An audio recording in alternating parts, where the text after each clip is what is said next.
네, 안녕하세요. 저는 성우로 활동하고 있는 박지윤이라고 합니다. 반갑습니다.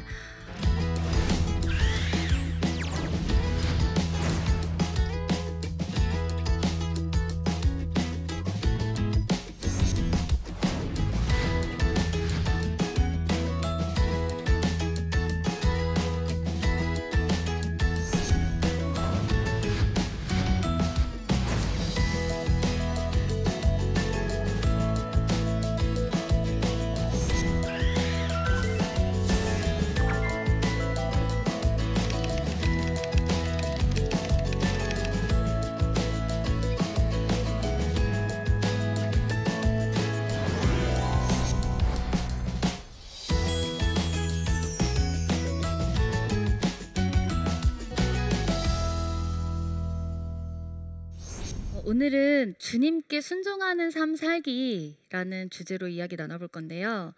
저도 매일매일 생각은 하지만 정말 과연 매일매일 정말 주님께 순종을 하고 있는지는 매일매일 또 반성을 하고 있어요.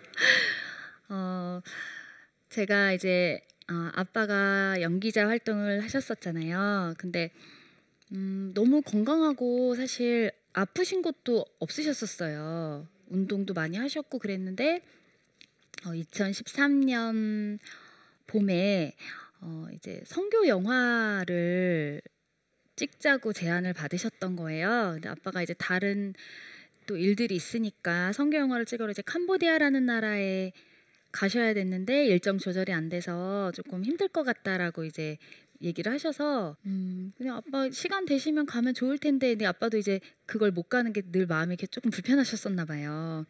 근데 엄마도 그러고 뭐 돈은 안 되지만 그래도 자식들이나 손주들한테 이렇게 할아버지가 아빠가 선교 영화를 찍었다는 게 두고두고 남지 않겠냐 하셔가지고 아빠가 이제 스케줄을 막 조정을 해가지고 캄보디아를 5월에 가셨어요. 가셨는데 캄보디아에서 저한테 전화를, 이제 딸이 하나다 보니까 저랑 이제 뭐 밥 먹었어? 뭐 이러고 평소에도 이제 전화를 자주 하셨는데 잘 있다고, 근데 너무 힘들다고 계속 이제 말씀을 하시더라고요. 그래서 아유 아빠 얼른 조정 일정 좀 당겨서 아빠 너무 힘드니까 아빠 씬만 먼저 찍어 달라고 하시고 오시라고 그렇게 하고 그때 이제 캄보디아에 2주인가 3주인가를 가 계셨는데 이제 공항에 도착하셔서 이제 엄마가 나가셨나 봐요. 나갔는데 엄마가 저한테 연락이 오신 거예요. 아빠가 너무 늙어서 왔다고, 너무 놀랐다고. 엄마가 왜 그랬지? 많이 너무 힘드셨나 보다라고 이제 생각을 했는데 갔다 오셔서도 이제 병원을 계속 왔다 갔다 하시더라고요. 그래서 아빠가 처음 봤으니까, 아빠가 그렇게 아파서 자꾸 그런 모습을 처음 봤는데 병원에서도 원인을 모른대요. 근데 이제 뭐 염증 수치는 너무 높게 나오는데 이게 어디에 염증이 있는지도 모르고 계속, 그래서 아빠는 또 일을 하셔야 되니까 퇴원을 하시고, 병원에 이렇게 오래 누워 계실 분이 아니거든요. 그래서 또 퇴원하시고 방송하시고 이렇게 계속 왔다 갔다 했는데 어느 날 아빠가 쓰러지신 거예요. 그걸 알고 이제 저도 너무 겁도 나고, 그냥 아빠는 너무 강한 분이라고 오히려 생각하고 어릴 때부터 살았는데 아빠가 이렇게 집에서 쓰러지셔서 병원에 응급실에 와서 아빠 다리를 막 주무르고 있는 제 자신이 되게 이렇게 좀 무섭기도 하고 사실 겁도 나고 그랬던 것 같아요. 그러다가 아빠가 이제 그 폐에 너무 염증이 심하다고 해가지고 뭐 기도 삽관이라는 거를 해서 염증을 잡아야 된다는 거예요. 근데 저희 큰오빠가 그걸 너무 하기 싫어하더라고요. 안 했으면 좋겠다고. 근데 아빠가 숨쉬기를 너무 힘들어 하시니까 너무 그게 고통스러워 보여서 아빠 폐에 그 기도 삽관하고 일주일 정도 아빠 주무시는 동안 이거 치료하면 이제 깨어나게 해주신대요라고 했는데 그렇게 하고 돌아가신 거예요. 그래서 2013년에 8월 2일 날 이제 돌아가셨는데 그게 아직도 와닿지가 않는 거예요. 저희 가족들은 너무 많이, 저도 물론 힘들었지만 다른 가족들이 진짜 이 장례 치를 때도 약간 정신을 똑바로 못 차릴 정도로 많이 힘들어해가지고 저라도 이렇게 정신을 좀 똑바로 차리자 이 정도로 많이 그랬거든요. 그러다 보니까 엄마는 워낙에 믿음이 좋으시니까 괜찮은데 오빠나 이렇게 조금 많이 상처를 받은 거예요. 왜 선교 영화를 찍으러 갔는데 아빠가 감염이 돼서 그렇게 돌아가셨나, 이거를 자꾸 원망을 하더라고요. 네, 세상적으로 볼 때는 당연히 저도 왜 하나님 왜 아빠를 데려가셨나, 왜 지금이어야 했나 막 이런 생각이 많이 들기는 들었어요, 저도. 근데 솔직히 죽고 사는 거는 정말 하나님밖에 모르잖아요. 저희는 정말 어떻게 할 수가 없는데, 그래도 하나님이 뜻이 있겠구나. 그래도 저는 제 마음에는 그런 원망보다는 그래도 천국에서 다 아빠 만날 거니까 우리 아빠 너무 힘들게 진짜 쉬지 않고 일하셨으니까 하나님이 조금 빨리 데려가셔서 그렇게 쉬게 하시나 보다는 생각이 저한테는 많이 들더라고요. 그렇게 아빠가 갑자기 돌아가심으로써 저의 인생에도 너무 많은 변화가 오더라고요. 엄마도 갑자기 혼자 계시게 됐고, 그리고 제가 늘 박용식의 딸로 불렸었는데 그런 그 기둥이 없어졌다는 그 허한 게 너무 커서 시댁과 이런저런 너무 문제들이 한 해에 너무 몰아닥치다 보니까 너무 무기력해진 거예요. 이게 한의원에 갔더니 그냥 이게 뭐 정말 심한 우울증처럼 그렇게 왔다고, 그러다 보니까 의욕이 없는 거예요. 의욕도 안 생기고 아기는 너무 어리고, 왜 아이 낳고 나면 안 그래도 호르몬으로라도 이렇게 되게 우울하고 그렇잖아요. 근데 상황이 나 왜 이렇게 또 힘들지? 나 이때 그때 다 힘든 거 다 이겨냈다고 생각했는데 와, 정말 살면서 이렇게 몸과 마음이 힘든 적은 처음인 것 같다. 감당이 안 된다. 내가 엄마로서 제대로 아이를 키우는지 성우로서 일을 제대로 하는지 막 너무 혼란스러울 당시였는데 이제 감독님께서 오디션을 하나 보라고 하시는 거예요. 근데 너무 안 하고 싶었지만 이제 갔어요. 오디션을 보러. 내색 안 하고 이제 오디션을 자료를 받아서 딱 보는데 그게 바로 겨울왕국이었어요. 근데 집에서 겨울왕국 그 영상을 받아서 이렇게 대본을 보는데 처음에 이제 감독님한테 듣기론 공주야 라고 하셨는데, 공주 너무 또 뻔하잖아요. 그냥 예쁜 소리로 이렇게 예쁘게 연기하나 보다 하고 별 매력도 없고 의욕도 안 생기고 이랬는데, 그 저한테 오디션을 보라고 하신 그 장면이 안나가 막 코 골면서 막 뭐 이런 장면이었어요. 공주? 공주라며 이렇게 제가 된 거예요. 그래서 정말 일도 다 놓고 싶고 뭐 진짜 너무 가까운 분이 이렇게 하늘나라 가시니까 그 삶과 죽음에 대한 그런 게 되게, 그래 내가 내일 어떻게 될지 모르는데 막 굳이 이렇게 아둥바둥 살아야 되나 막 이런 생각도 너무 많이 들고 막 그럴 때였는데 다시 정신이 번쩍 들면서 공주라며 코를 골고 뭐 막 이런 장면이 나오는 거예요. 그래서 이거 뭐지? 이랬는데 남편이 뒤에서 이렇게 보더니 그거 뭐야? 재밌네? 그러는 거예요. 이제 전체 화면을 안 줘요. 또 화면이 어디로 또 유출되고 할까봐 그 씬만 주시는데도 욕심이 나는 거예요. 일에 욕심을 안 내야지라고 늘 마음으로 생각을 하는데 하고 싶으니까 되게 열심히 했나 봐요, 제가. 그래서 감독님이 지윤 씨가 됐어요라고 연락을 주신 거예요. 그래서 너무 감사합니다 그랬는데 거기다 노래도 있는데 노래도 한번 오디션을 봐볼래요? 하시더라고요. 근데 제가 이제 노래 오디션을 봤는데 제가 개인적으로 너무 재밌어가지고 연기도 너무 열심히 했고 노래도 너무 열심히 했는데 너무 많은 사랑을 받았죠. 그러면서 다시 이제 성우 박지윤이라는 이름으로 열심히 살 수 있는 그런 이렇게 불이 씨가 요만큼 있었는데 막 이제 불이 다시 붙은 그런 느낌이어서 그 불이 정말 꺼질 수도 있었던 불이었던 정도의 작은 불이었는데 이 작품을 만나면서 다시 내가 열심히 해야지, 다시 열심히 해야지 아빠도 좋아하실 거고 내가 빨리 나아도 기운을 차려야지라는 생각이 들게 된 작품이 겨울왕국이었어요. 그래서 제가 그때 너무나 이렇게 1,000만을 넘게 사랑받은 애니메이션이 없었기 때문에, 그리고 한국어 버전도 너무 사랑을 많이 해주셔가지고 인터뷰를 일을 못할 정도로 인터뷰를 많이 했거든요. 그때 또 많은 걸 느꼈던 게, 성우 박지윤이라는 거, 또 성우에 대한 관심 때문에 인터뷰를 하면서도 계속 똑같은 질문을 받으면서 제가 말씀드리는 내용도 똑같고 그런 걸 몇십 번 하다 보니까, 저도 사람이니까 이게 그러지 말아야지 계속 하면서도 짜증이 날 때도 있고, 배도 고프고, 내가 오늘 놓친 일이 몇 갠가, 막 이런 정말 그런 생각도 막 들더라고요.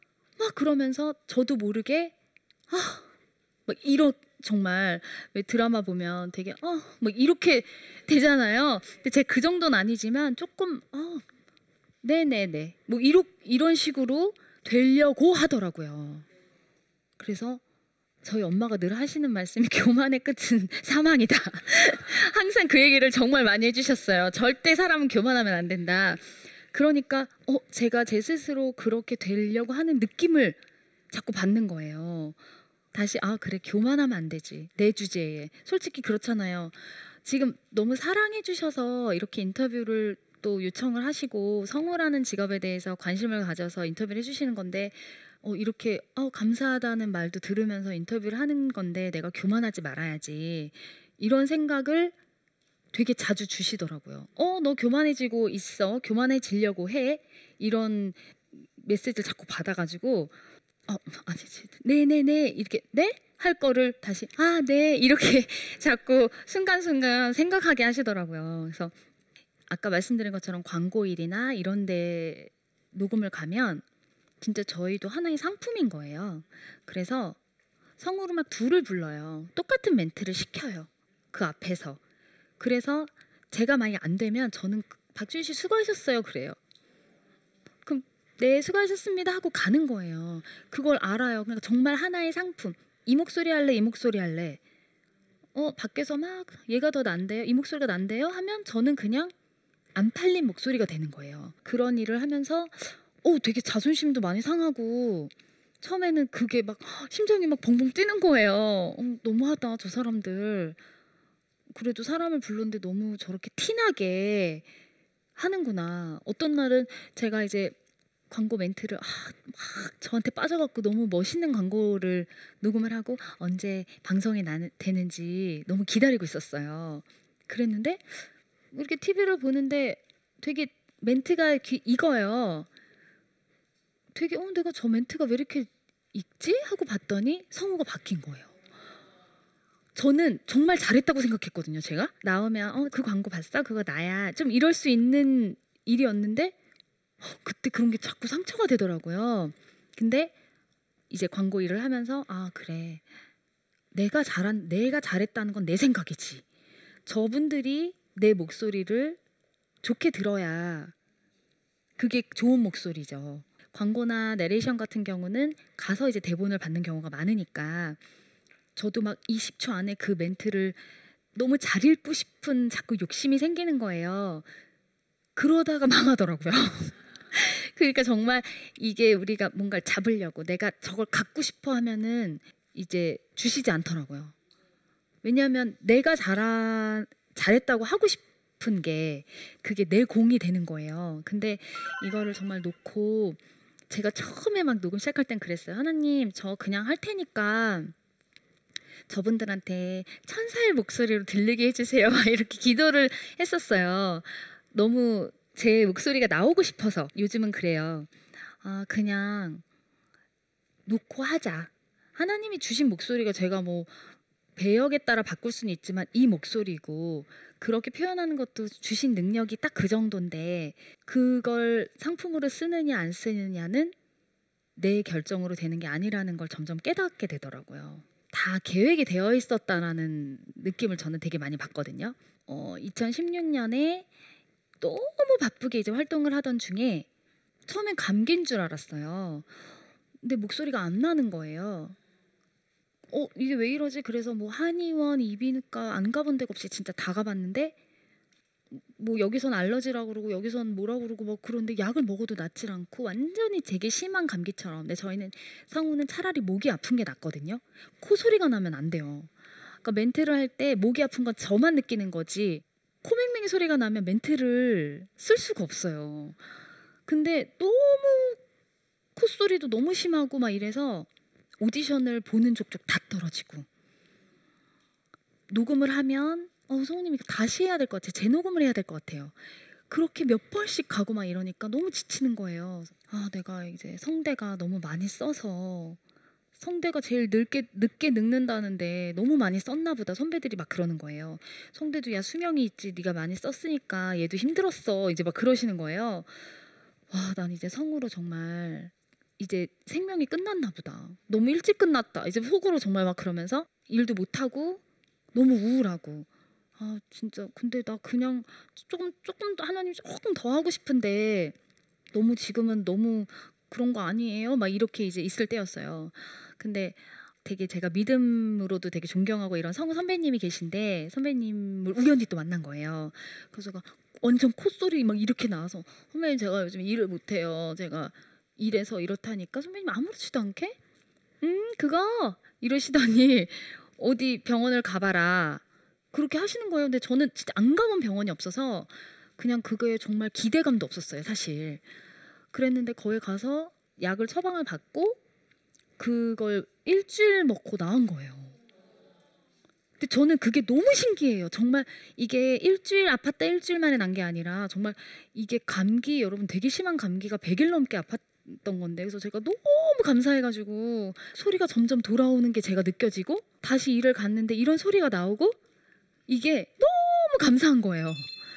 그래서 그 후로서 내가 이게 너무 감사한 일이었는데 이렇게 목소리가 나오고 녹음을 하고 연기를 할 수 있다는 게 너무 감사한 거였는데 당연하다고 여기고 살았구나. 그동안 그냥 뭐 말로는 당연히 감사하죠. 뭐 그렇게 말은 했지만 이렇게 목소리가 안 나오고 나서 정말 그걸 느끼게 됐거든요. 그리고 다시 목소리가 돌아오고 나서는 어디를 가도 그렇게 밝을 수가 없어요. 제가 그냥 안녕하세요 할 거를 안녕하세요 이렇게 되는 거예요. 저도 모르게 이곳에 와서 내가 녹음을 한다는 거, 이 멘트를 이렇게 무리 없이 소리가 난다는 게 너무 감사한 일이었다는 거를 잊고 살았더라고요 제가. 그래서 어디를 가도 어떤 일을 해도 작은 일이건 큰 일이건 정말 감사하면서 할 수 있는 그런 성우 박지윤이 된 것 같아서 그것도 정말 너무 감사하고요. 그래서 어디를 가도 성우 박지윤으로 쓰여지는지 또 하나님이 저를 하나님의 나라에서 어떠한 상품으로 쓰실지 그것도 너무 기대가 되고 점점 세상적인 욕심, 일 욕심에서 떠나서 하나님이 그냥 기뻐하실 일, 내가 어떻게 행동을 해야 하나님 기뻐하실까를 매일매일 자주자주 생각하는 제가 되기 위해서 노력하고 그런 삶을 살기 위해서 노력하고 있습니다.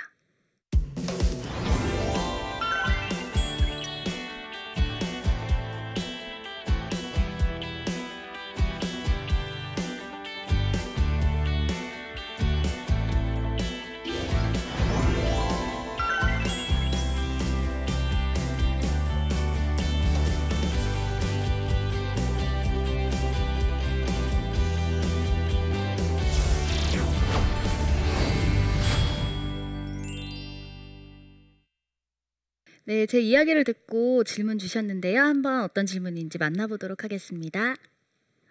저는 어릴 때부터 피아노에 재능이 있어서 음대에 진학해 유명한 피아니스트가 되고 싶었습니다. 그러나 오디션 때마다 낙방을 하다 보니 자존감이 많이 낮아진 것 같습니다. 성우님께서도 이런 경험이 있으신가요? 라고 질문을 하셨어요. 제가 많이 떨어져 봤죠. 힘들죠 사실. 그리고 이런 이제 예체능 쪽이잖아요. 공부로 딱 점수가 나오는 것도 아니라 주관적으로 이 목소리가 좋다, 이 음악이 더 연주가 좋다라고 느낄 수 있는 거잖아요. 정확하게 수학처럼 답이 있는 게 아니라. 그래서 본인이 최선을 다했다고 생각하셨을 거고 저도 마찬가지인데 선택이 안 됐을 때는 저도 많이 힘들기도 하고 좀 서운하기도 하고 화도 나고 했었었는데 자존감이 많이 낮아질 필요는 없으실 것 같아요. 왜냐하면 너무나 주관적인 판단으로 되는 거기 때문에 본인이 계속 열심히만 한다면 언젠가 저는 기회는 온다고 생각하거든요. 너무 낙방을 계속 자주 한다고 자존감이 낮아지실 필요는 없고 조금 더 오디션에 붙은 성우 왜 붙었을까? 그렇게 그분의 장점을 찾아서 아 저래서 됐구나, 아 저런 식으로 연주를 해서 오디션에 붙었구나를 조금 인정을 하고 또 그 부분을 연습을 해서 본인을 발전시키는 게 더 좋을 거라고 생각이 들어요, 본인한테. 다음 질문 보겠습니다. 남편의 사업이 어려워져 저도 돈을 벌어야 하는 상황 속에서 요즘 주님에 대한 불평과 원망이 큽니다. 아이들을 키우느라 경력이 단절되어 무슨 일을 할 수 있을지 걱정이 됩니다. 제게 조언 부탁드립니다 하셨어요. 경력이 단절됐다가 다시 일을 시작하기는 되게 두려우실 것 같은데 그런 걱정은 안 하셔도 될 것 같아요.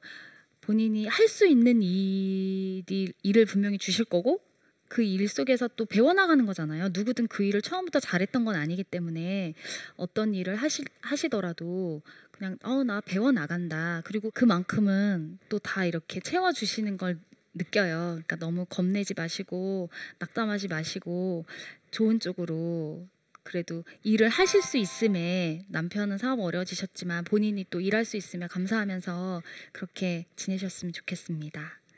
네, 오늘 이야기 여기까지 나눠봤는데요. 주님께 순종하고 삶을 살면 다 내려놓을 수 있더라고요. 그래서 어떤 그게 와도 받아들일 수 있는 그런 마음가짐이 생기고 또 좋은 일이 생겼을 때 교만하지 않고 하나님이 해주신 거니까 내 힘으로 된 게 아니니까 또 교만해지지 않을 수 있는 그런 지혜도 생기더라고요. 여러분도 그런 삶을 사셨으면 좋겠습니다. 오늘 이야기 여기까지 하겠습니다. 감사합니다.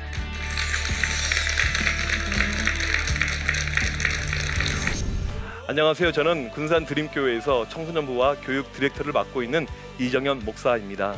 저는 일찍이 청소년 사역의 부르심을 받고 청소년들과 함께 죽고 청소년들과 함께 산다는 생각으로 지난 22년 동안 청소년 사역에 매진해 왔습니다. 우리 청소년들에게 삶을 근본적으로 바꾸는 믿음이라는 최고의 승부수를 가르쳐주고 싶지 않으신가요? 청소년들을 살릴 수 있는 믿음의 노력들과 저의 사역 이야기를 나침판에서 함께 나누고자 합니다. 여러분 많은 시청 바랍니다.